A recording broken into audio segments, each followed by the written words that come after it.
हेमगौरी आणि 7 बुटके. कोणी एकेकाळी एक सुंदर राजकुमारी होती.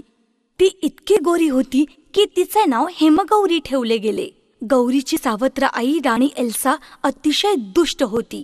ती गौरीचा खूप छळ करीत असे. राणीकडे एक आरसा होता. रोज सकाळी राणी त्या आरशात बघून विचारायची, आरशा आरशा, सर्वात सुंदर कोण आहे सांग?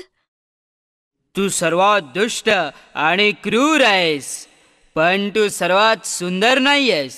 सर्वात सुंदर तर हिमगौरी आहे. आरशाच्या या उत्तराचा राणीला भयंकर राग आला आणि तिने गौरीला महालातून जंगलात हाकलून दिले. दाट जंगलात भुकेली तहानलेली गौरी एकटीच फिरत होती. ती खूप घाबरलीही होती.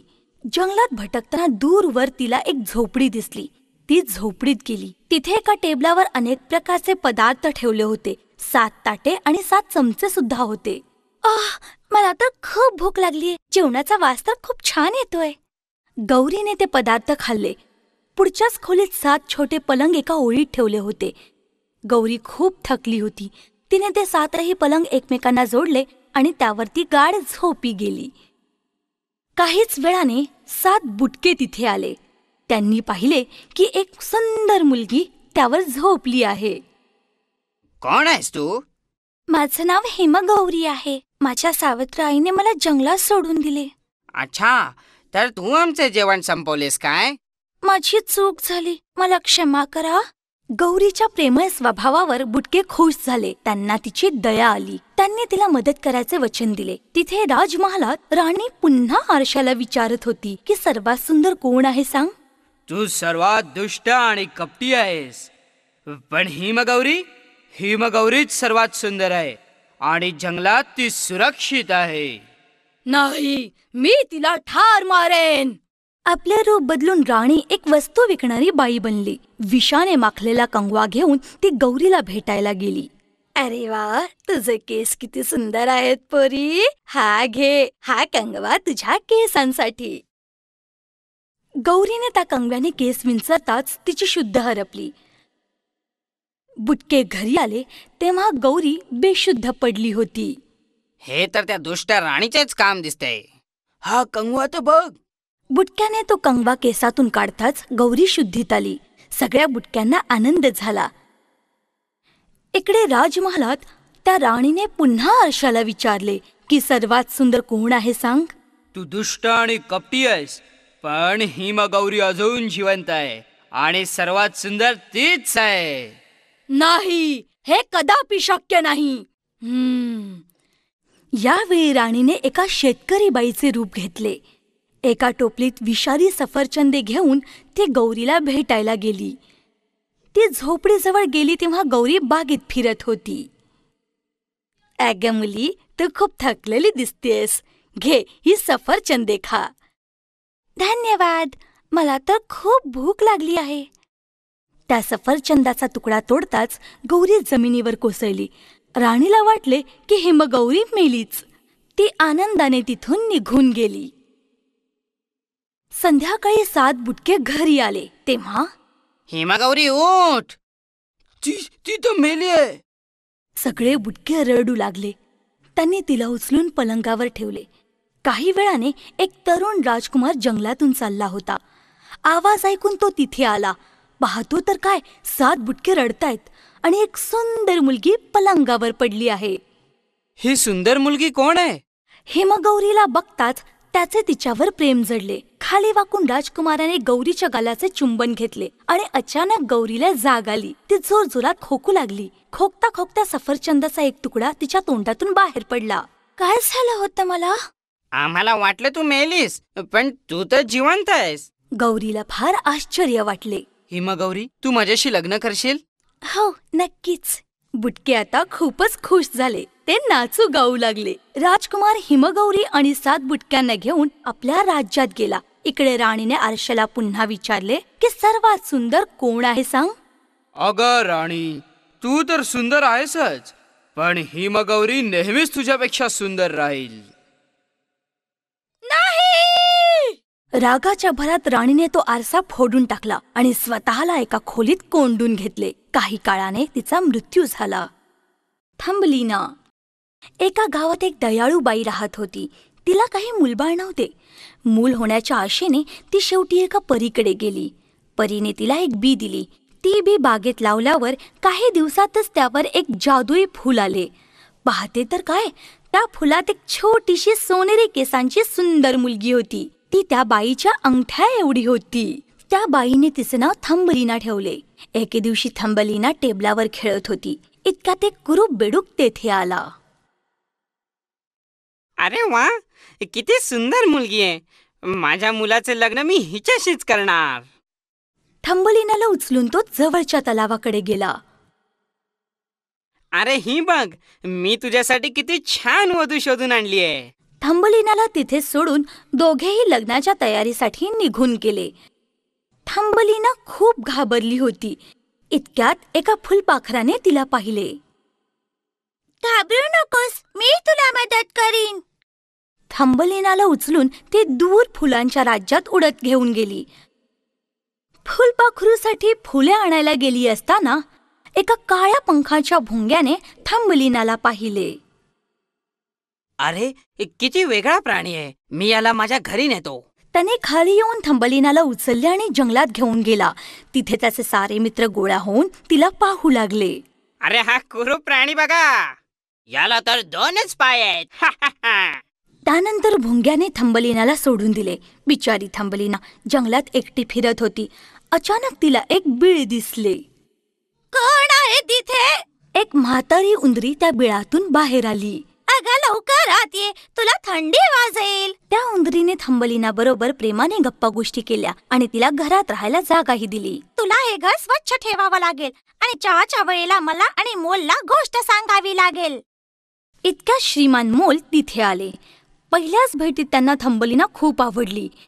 एके दिवशी सकाळी चल जरा एका नव्या बिळात फेरफटका मारूया. मोल उंदरी आणि थंबलिनाला एका बिळात घेऊन गेले. रस्त्यात एक पाकोळी थंडीने कुडकुडत पडली होती. ओ बिचारी पाकोळी. जाऊ दे, तशी ती मरणारच आहे. पण थंबलिना तिच्याजवळ गेली आणि एक हिरव्या रंगाची शाल तिच्या अंगावर पांघरली. तू बरी होऊन उडायला लागेपर्यंत मी तुझी देखभाल करीन. थंबलिना रोज थोडे खाणे आणि पाणी त्या पाकोळीला देत असे. दरम्यान मोलने थंबलिना बरोबर लग्न करायची इच्छा व्यक्त केली. अरे वा थंबलिना, आज मी खूप खुश आहे. थंबलिनाने मात्र लग्नाला साफ नकार दिला. पण उंदरी तिचे जबरदस्ती लग्न लावू पाहत होती. ठीक आहे, पण मी त्या पाकोळीला एकदा शेवटचे भेटून येते. ती धावतच आपल्या मित्राला पाहायला गेली. ती पाकोळी आता बरी होऊन उडू लागली होती. थंबलिना, चल लवकर, माझ्या पाठीवर बस, मी तुला इथून घेऊन जाते. थंबलिना खुशीत तिच्या पाठीवर बसली. दोघी उडत उडत फुलांच्या राज्यात गेल्या.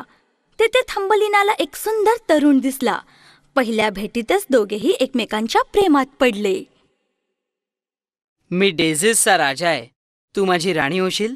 राजाचे सेवक थंबलिनाजवळ उडत गेले आणि तिला एक पंखांची जोडी भेट दिली. ते पंख थंबलिनाच्या खांद्यावर अगदी नीट बसले आणि मग थंबलिनाचे लग्न मोठ्या धूमधडाक्यात झाले. बेडूक राजकुमार. प्राचीन काळी एका राजाला जेड नावाची एक सुंदर मुलगी होती. जेड अत्यंत सुंदर आणि सूर्यकिरणांसारखी तेजस्वी होती. राजाचे जेडवर खूप प्रेम होते. काळजीपोटी तो तिला कोणाबरोबर खेळायलाही सोडत नसे. बिचारी जेड, तिला कोणीही मैत्रिणी नव्हत्या. ती आपली एकटीच आपल्या सोन्याच्या चेंडूबरोबर खेळत असे. तो तिचा आवडता खेळ होता. एके दिवशी खेळता खेळता तिचा सोन्याचा चेंडू पाण्यात पडला. जेड रडू लागली. अचानक तिला एक आवाज ऐकू आला. तू का रडतेस राजकुमारी? तिने वळून आवाजाच्या दिशेने पाहिले. एक कुरूप बेडूक आपले तोंड बाहेर काढून तिच्याशीच बोलत होते. तू तर एक बेडूक आहेस. तू मला कशी मदत करणार? रडू नकोस, मी नक्की मदत करीन. काय झालं ते तर सांग. माझा सोन्याचा चेंडू त्या पाण्यात पडला आहे आणि पाणी तर खूप खोल आहे. जर मी तुला चेंडू काढून दिला तर तू मला काय देशील? जे तुला हवे ते कपडे, दागिने पाहिजे तर मी तुला माझा सोन्याचा मुकुट सुद्धा देईन. मला कपडे दागिने नकोत.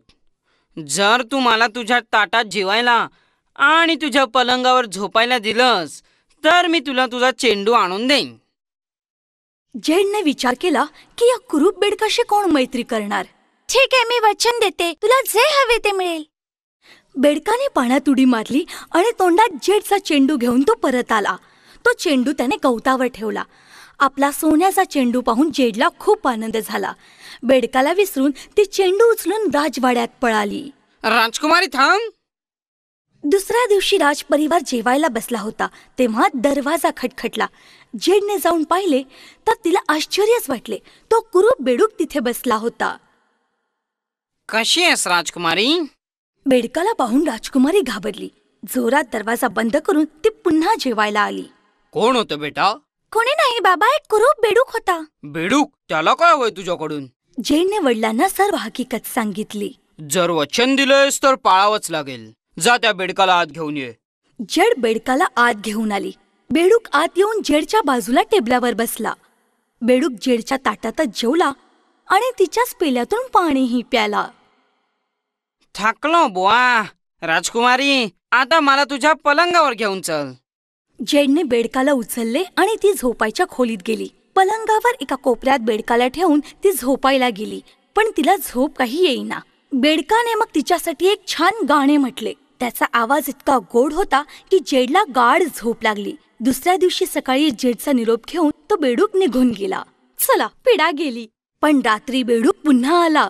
जेडच्या ताटात जेवून आणि पाणी पिऊन तो पलंगावर झोपायला गेला. झोपण्यापूर्वी त्याने जेडसाठी गाणेही गायले. अरे, याचा इथेच राहण्याचा बेत तर नाही ना? हा इतका वाईटही नाहीये. हा चांगला मित्र बनू शकेल आणि याचा आवाज तर मला खूप आवडतो. तिसऱ्या दिवशीही तो बेडूक परत आला. राजकुमारी, तू तुझे वचन पाळलेस. उद्या सकाळी मी तुला एक आश्चर्यकारक भेट देणार आहे. बेडकाच्या बोलण्यावर जेडने खूप विचार केला, पण तिला काही कळले नाही. सकाळी उठून बघते तर काय, तिथे एक सुंदर राजकुमार होता. जेड तर पाहतच राहिली. धन्यवाद राजकुमारी, तू मला शापमुक्त केलेस. कोण आहेस तू? मी राजकुमार रोलँड. मी प्राण्यांना खूप छळत असे, म्हणून एका परीनी मला शाप देऊन बेडूक बनवलं.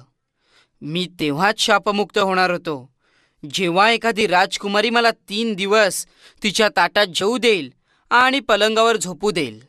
आणि तू ते केलंस. तू माझ्या राज्यात येऊन माझ्याशी लग्न करशील का? तिचा तर स्वतःच्या डोळ्यांवर विश्वासच बसत नव्हता. हो, मी लग्नाला तयार आहे. दोघांनी राजाराणीला सारी हकीकत सांगितली. त्यांनी आनंदाने परवानगी दिली. त्या दिवसापासून जेड ही सर्व प्राण्यांशी प्रेमाने वागू लागली.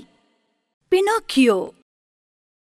कोणे एकेकाळी एका गावात जेपेटो नावाचा वृद्ध सुतार एकटाच राहत असे.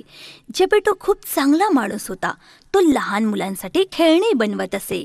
जर मला स्वतःचं मूल असतं तर? एके दिवशी त्याने मऊ लाकडातून एक सुंदर बाहुला बनवला. जेपेटोच्या चांगल्या वर्तनासाठी निळ्या पंखांच्या परीला त्याला काहीतरी बक्षीस द्यायचे होते. तिने आपली जादूची छडी फिरवली आणि तो बाहुला सजीव झाला. अरे वा, तू तर माझा सर्वात लाडका भावला आहेस. मी तुझं नाव पिनोकियो ठेवतो. काही दिवसांनी जेपेटोला वाटले की आता पिनोकियोला शाळेत घालायला हवे. जेपेटोने आपला कोट विकून पिनोकियोसाठी शाळेची पुस्तके घेतली. चांगल्या मुलाप्रमाणे तुला शाळेत जायला हवं. ही घे तुझी पुस्तकं. मी जातो बाबा. वाटेत पिनोकियोला एक धूर्त कोल्हा भेटला. अरे मित्रा, हुशार मुले कधी शाळेत जात नाहीत. ती तर होडीत बसून रनवे बेटावर जातात. तिथे अख्खा दिवस मजा करतात. माझ्याकडे एक तिकीट आहे, पाहिजे का तुला? पण माझ्याकडे तर पैसे नाहीयेत. तू मला तुझी पुस्तकं दे. पिनोकियोला मजा करायची होती म्हणून त्याने पुस्तके विकून टाकली. पण अचानक तिथे निळ्या पंखांची परी आली. पिनोकियो, तू शाळेत का नाही गेलास? मी तर शाळेतच चाललोय. पिनोकियो खोटं बोलता क्षणी त्याचे नाक लांब होऊ लागले. आता पिनोकियो रडू लागला. तू खोटं काय बोललास? तू जेव्हा जेव्हा खोटं बोलशील तेव्हा तेव्हा तुझे नाक लांब होईल. मला क्षमा कर. मी वचन देतो, मी चांगला मुलगा बनेन आणि शाळेत जाईन. परीने त्याला क्षमा केली आणि जादूची छडी फिरवून त्याचे नाक नीट केले. पण जाताना त्याला सावधही केले. एक गोष्ट लक्षात ठेव, रनवे बेट मुलांसाठी चांगली जागा नाहीये. तू जर पुन्हा तिथे जायचा प्रयत्न केलास तर तू गाढा होशील. पण पिनोकियो कुठे तिचा ऐकणार होता? परी किंवा वडिलांचा विचार न करता तो रणवे बेटावर गेला. त्याच्यासाठी ती एक आश्चर्यकारक जागा होती. सगळीकडे खेळच खेळ होते, मिठाया होत्या आणि काहीही करायला कोणी अडवणारेही नव्हते. पूर्ण दिवस खेळल्यावर दमल्यावर तो आराम करण्यासाठी एका तलावाजवळ थांबला. पाणी प्यायला वाकल्यावर त्याला त्याचा चेहरा पाण्यात दिसला. अरे बापरे, हा कोण आहे? अरे बापरे, माझे कान आणि माझ्या नाकाला काय झाले? ही शेपटी कशी आली?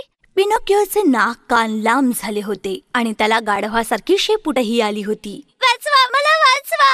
ती निळ्या पंखांची परी पुन्हा तिथे आली. अरे मूर्ख, मी तुला सांगितले होते ना की रणवे बेट चांगली जागा नाहीये. जा आता तुझ्या बिचाऱ्या वडिलांकडे, ते तुझ्यासाठी रडतायत. परीने जादूच्या छडीने त्याला पुन्हा पहिल्यासारखे केले. तिने पिनोकिओला समुद्रकिनारी पाठवले. त्याने पाहिले की त्याचे वडील पाण्यात बुडत आहेत. बाबा, मी आलो! काही विचार न करता त्याने पाण्यात उडी मारली आणि आपल्या वडिलांना वाचवले. पिनोकिओ, आता तुला कळले असेलच की चांगला माणूस बनणे म्हणजे दुसऱ्यांची काळजी घेणे आणि प्रेम करणे होय. तुझ्या वडिलांसाठी तू जे प्रेम दाखवलेस त्याबद्दल हे तुला बक्षीस. आता पिनोकिओ बाहुला राहिला नव्हता. त्याचे शरीर माणसांप्रमाणे बनले होते. चला, शेवटी माझी इच्छा पूर्ण झाली. आणि मग पिनोकिओ आपल्या वडिलांसह सुखाने राहू लागला. हॅन्सेल आणि ग्रेटल. एका घनदाट जंगलाच्या बाहेर एक गरीब लाकूडतोड्या राहत होता. त्याला 2 मुले होती, मुलगा हॅन्सेल आणि मुलगी ग्रेटेल. गरिबीमुळे त्यांना 2 मुलांना सांभाळणे कठीण जात होते, म्हणून त्यांच्या सावत्र आईने विचार केला की या मुलांना जंगलात सोडून द्यावं. त्या रात्री, उद्या सकाळी आपण दोन्ही मुलांना जंगलात सोडून देऊया, म्हणजे आपल्याला थोडं तरी खायला मिळेल. मी असं नाही करू शकत. असं नाही केलं तर आपण सगळेच मरून जाऊ.